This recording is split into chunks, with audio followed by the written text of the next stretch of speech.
لله رب العالمين، والصلاة والسلام على سيد الأنبياء والمرسلين نبينا محمد وعلى آله وصحبه أجمعين. أما بعد، أعوذ بالله من الشيطان الرجيم. وما أرسلنا من قبلك من رسول إلا نوحي إليه أنه لا إله إلا أنا فاعبدون. وقال جل وعلا في مقام آخر: وإلهكم إله واحد لا إله إلا هو الرحمن الرحيم. معزز ومكرم علماء کرام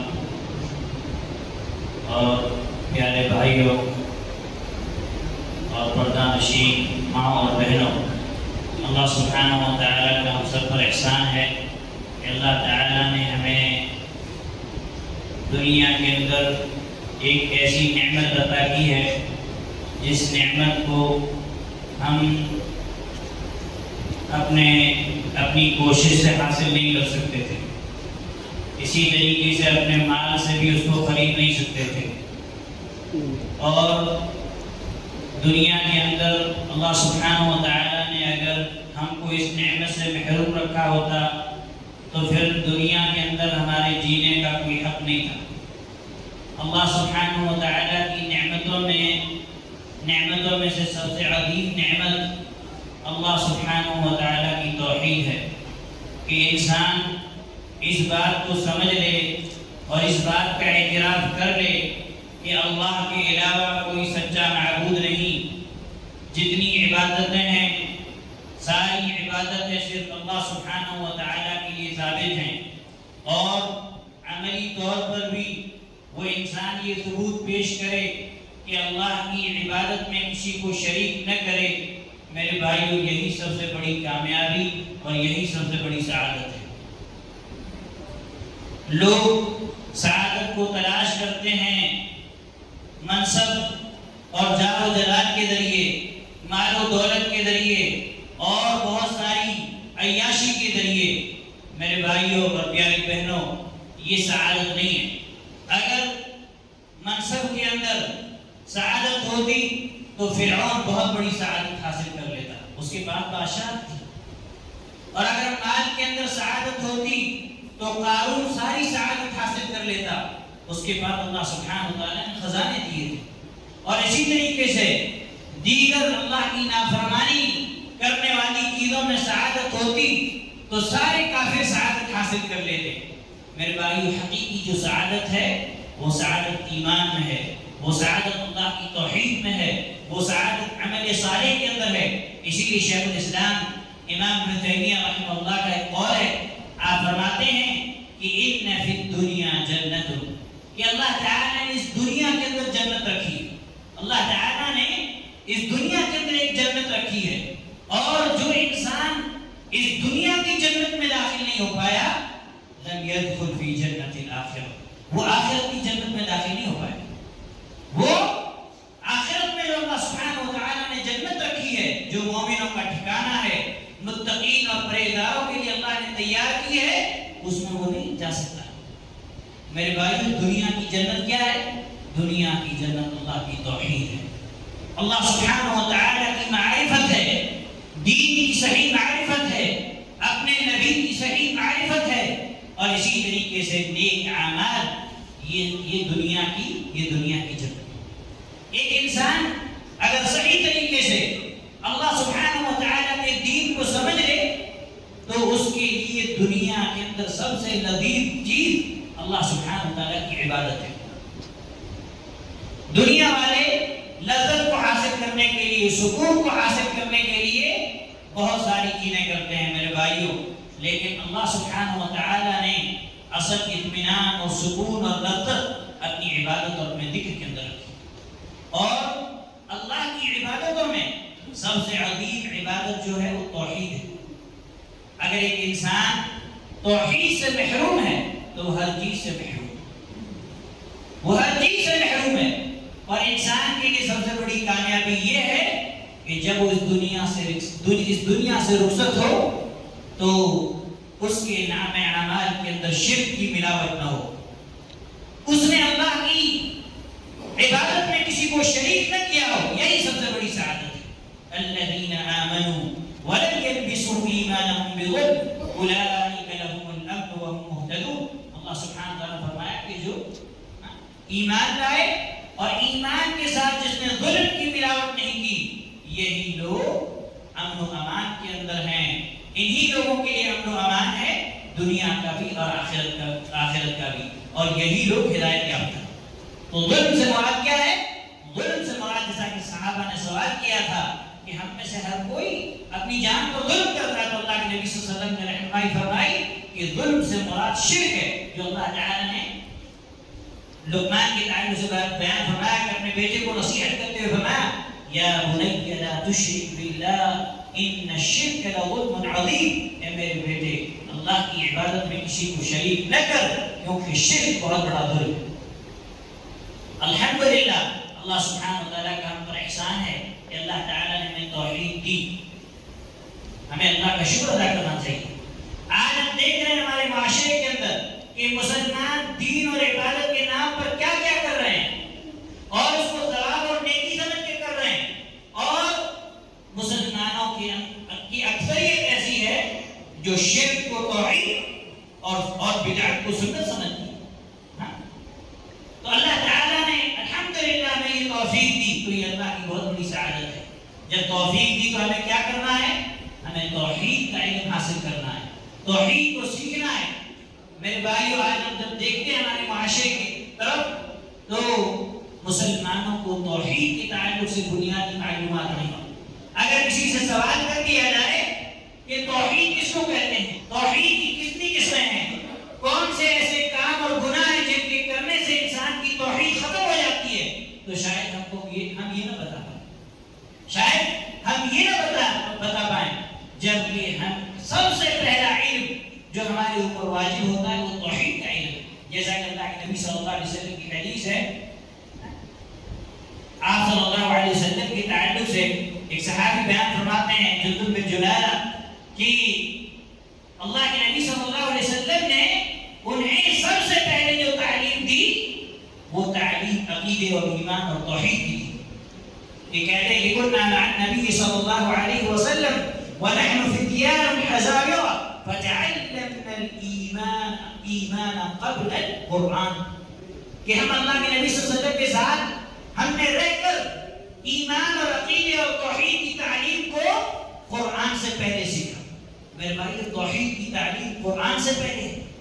ایک آدمی ہم اپنے معاشرے کے اندر دیکھتے ہیں کہ قرآن کا حافظ ہے، قرآن اس کے سینے کے اندر ہے، لیکن پھر بھی قبر کا طواف کر رہا ہے، پھر بھی وہ اللہ کو چھوڑ کر غیروں سے مدد مانگ رہا ہے، تو اس کے قرآن حفظ کرنے میں اس کو کچھ فائدہ دیا نہیں دیا۔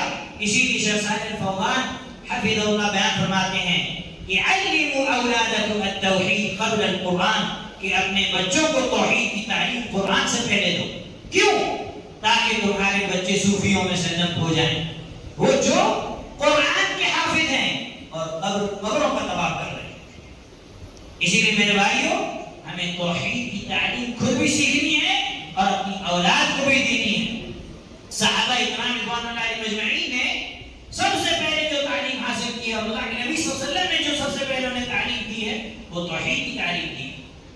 بہت سارے ایسے کام ہم کر جاتے ہیں جو توحید کے منافی ہیں، توحید کے خلاف ہیں، جس سے ہماری توحید کے اندر خلل پیدا ہو جاتا ہے، لیکن ہم توحید کو سیکھتے نہیں، اور توحید کی جو ضد ہے شرک کو ہم صحیح طریقے سے جانتے نہیں، اس لیے ہم اپنی زندگی کے اندر، اپنے الفاظ کے اندر، اپنے اعمال کے اندر بہت سارے ایسے کام کر جاتے ہیں جن سے ہماری توحید کے اندر خلل واقع ہو جاتا ہے۔ تو ہمیں ان کاموں سے بچنا ہے تو ہمیں کیا کرنا ہوگا؟ ہمیں توحید کو سیکھنا ہوگا۔ اور آج اور ہر وقت دنیا کے اندر سب سے زیادہ جس چیز کی ضرورت ہے وہ توحید کی ضرورت ہے۔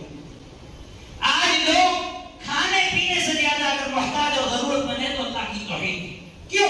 ایک انسان دنیا سے بھوکا مر جائے، پیاسا مر جائے، کوئی عیب کی بات نہیں ہے، کوئی برائی کی بات نہیں ہے۔ اگر اس کے پاس توحید تھی تو وہ انشاءاللہ جنت میں جائے گا اور اللہ کی نعمتوں کو وہاں حاصل کرے گا۔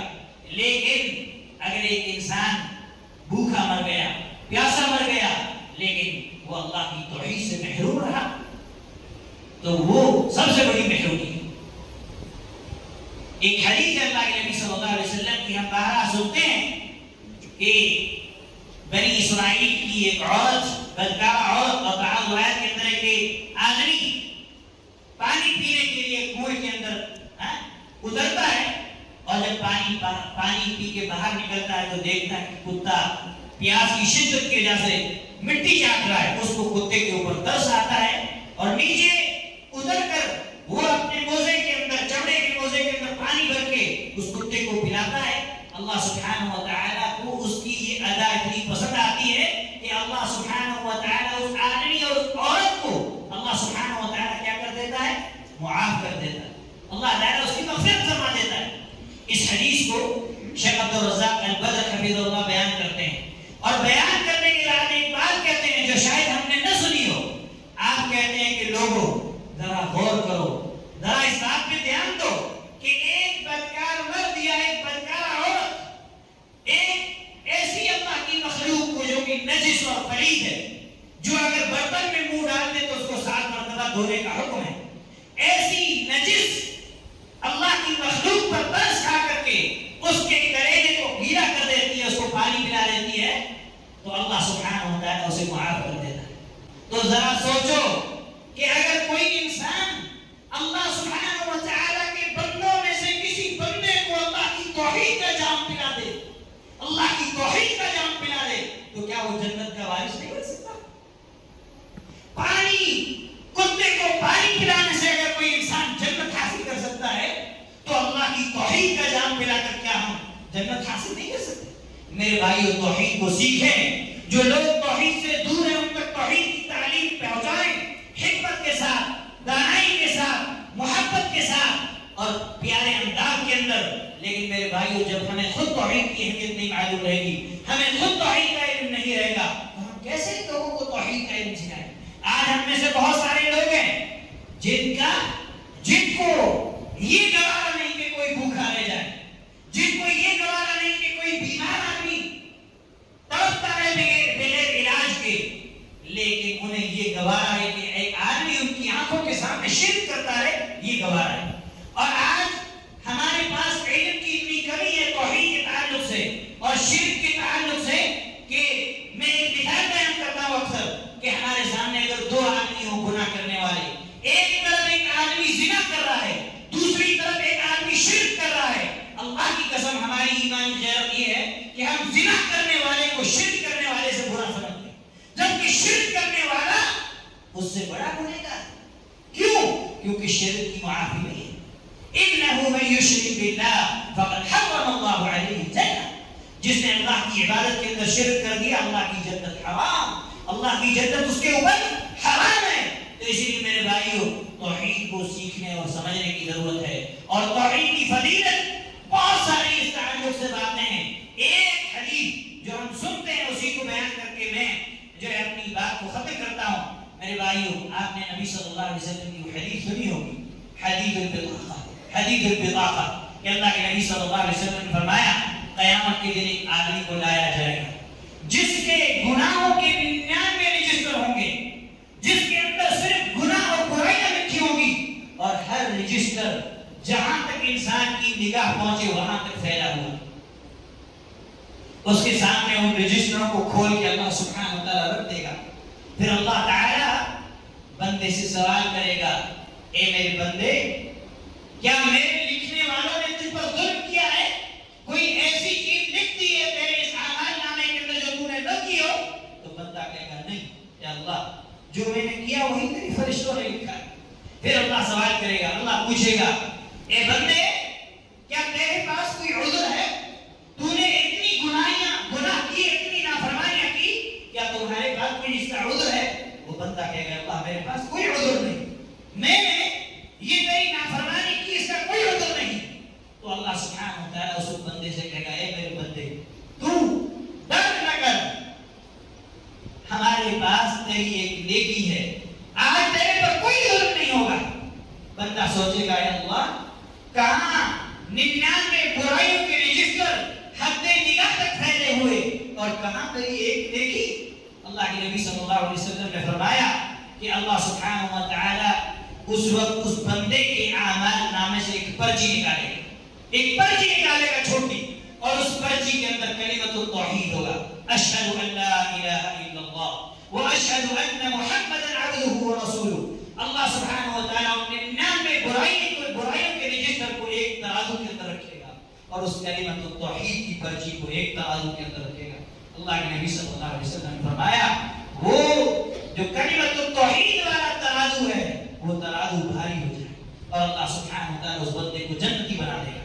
میرے بھائیو، یہ توحید کی عظمت ہے، یہ توحید کی فضیلت ہے۔ اسی لیے اللہ کے نبی صلی اللہ علیہ وسلم نے فرمایا کہ اللہ تعالیٰ فرماتا ہے یا ابن آدم انک لو اتیتنی بقراب الارض خطایا ثم لقیتنی لا تشرک بی شیئا لاتیتک بقرابها مغفرہ۔ اے میرے بندے، اے آدم کے بیٹے، اگر تو زمین کے برابر برائیاں لے کر میرے پاس حاضر ہوا، لیکن شرط صرف ایک ہے۔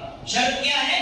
کہ تو نے میری عبادت کے اندر کسی کو شریک نہیں کیا تو میں اتنی ہی مغفرت سے میرے ساتھ ملاقات کروں گا۔